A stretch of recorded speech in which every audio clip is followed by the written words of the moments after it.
ప్రతి ఒక్కరు కూడా ఒక చెట్టును నాటి అనేది పచ్చదనాన్ని పెంచాలన్నారు. కానీ ఇలా చెట్లు ఎందుకు కొట్టేస్తున్నారు? ఇలా మీద ఉన్న చెట్లు అంటే ఇక్కడ కింద చెట్లు పెట్టిరు, మీద వైర్లు పెట్టిరు, మీద కరెంటు ఉంది కానీ కరెంటు రావాలంటే ఖచ్చితంగా చెట్లు కొట్టారని చెప్పేస్తున్నారు. మరి ఇక్కడ ఎంత నష్టం జరుగుతుందని కూడా ప్రభుత్వం కూడా కొద్దిగా గమనించి గుర్తించి ప్రతి పల్లెల్లో కూడా అంటే పండ్లకు పనికొచ్చే చెట్లు అంటే ఈ అడవిలో పెంచాలి.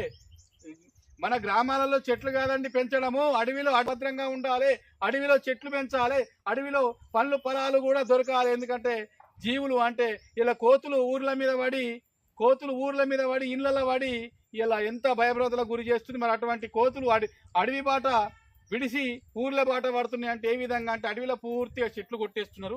ఆ పండ్ల చెట్లు పెంచితే ఆ జంతువులు ఆనందంగా సంతోషంగా అడవిలో ఆనందంగా బతుకుతాయి. అటువంటి ఒక మార్గం తీసుకురావాలి. అంటే అడవిలో చెట్లు నరికేసి ఊళ్ళలో చెట్లు పెంచుతామని చెప్తే అది కలవదండి.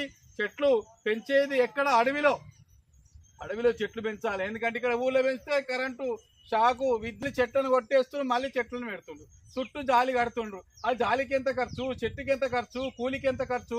మరి ఇదంతా ప్రభుత్వాన్ని నష్టపరుస్తుందా లేకుంటే ప్రభుత్వానికి ఫలితాన్ని ఇస్తుందా అని కూడా ఒక్కసారి ఆలోచన చేయాలి. అవి కూడా చెట్లు అంటే పనికిరాని చెట్లు పెడుతున్నారు, పనికొచ్చే చెట్లు కాదు. పండ్ల చెట్లు పెట్టండి, కోతులకు అంటే అడవిలో పెట్టి కోతులను రక్షించండి, కోతులను కాపాడండి. అంటే ఆ జీవులు ఆకలి కేకలతోటి అడవిని వదిలి ఊర్ల బాట పడుతుంది. ఊర్లలో కూడా ఇళ్లలోకి ప్రవేశించి చిన్న పిల్లలను కూడా భయభ్రాంతులకు గురి చేస్తూ ఈ గ్రామాలలో కూడా విచ్చలవిడిగా కోతుల సంత పెరుగుతుంది. అలాంటి కోతులను వెంటనే అడవికి తరలించాలి, అడవిలో చెట్లను పెంచాలి. పండ్ల చెట్లు, ప్రత్యేకమైన ఆరోగ్యమైన చెట్లు, వేప చెట్టు, రాయి చెట్టు, మర్రి చెట్టు, ఇంకా ఇలాంటి చెట్లైనా ఏవైనా కానీ పెంచుతుండండి.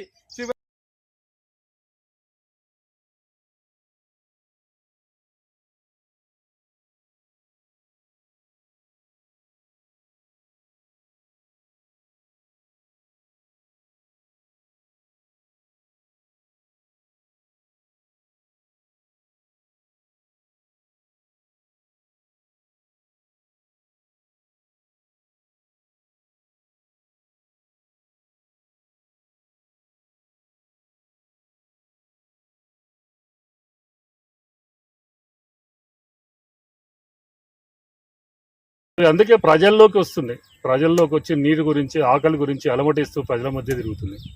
కోతులు కరుస్తున్నాయి. చాలా కాలం నుంచి కోతుల గురించి, కోతుల బెడద గురించి ప్రభుత్వాల దృష్టికి తీసుకెళ్లడం జరిగింది, కానీ ప్రభుత్వాలు స్పందించలేదు.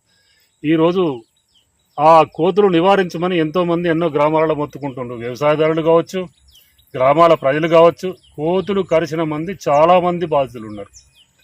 అందుకే ఈరోజు ఆ ఫారెస్ట్ విధ్వంసం వల్ల, గుట్టల విధ్వంసం వల్ల ఫారెస్ట్ కనుమరుగవుతే ఎన్ని ప్రమాదాలు ముంచుకొస్తున్నాయో ప్రభుత్వం గమనించాలి. సందర్భంగా ప్రభుత్వాన్ని గుర్తు చేస్తూ ఇంకా మునుముందు మరీ ఇంకా అంటే మనకు ఆక్సిజన్ దొరకకుండా, కర్ర దొరకకుండా, ప్రజలకు వినాశనానికి దారి తీయకుండా ప్రజాక్షేమమే ప్రభుత్వ క్షేమం, ప్రజలను సంక్షేమం వైపు, ప్రజా సంక్షేమ సంక్షేమం ప్రజలకు అందే విధంగా ప్రభుత్వాలు ప్రజాపాలన, ప్రజల సంరక్షకులుగా పాలకులు ప్రజలను మంచి దారిలో నడిపించే విధంగా ప్రభుత్వాలు మంచి పాలన అందించాలని. ఇప్పుడు మక్కలు, వల్రు, కూరగాయలు, కందులు, పెసలు, బబ్బెలు ఏ పంట పండించాలన్నా ఇలా కోతుల బెడదలు. ఏ పంట పండించుకోవాలన్నా భయం, బయటకు వెళ్ళాలంటే భయం, రాత్రి అయితే భయం, ప్రొద్దున లేస్తే ఈ కోతుల బెడద నివారించిన వాళ్ళు అవుతారు.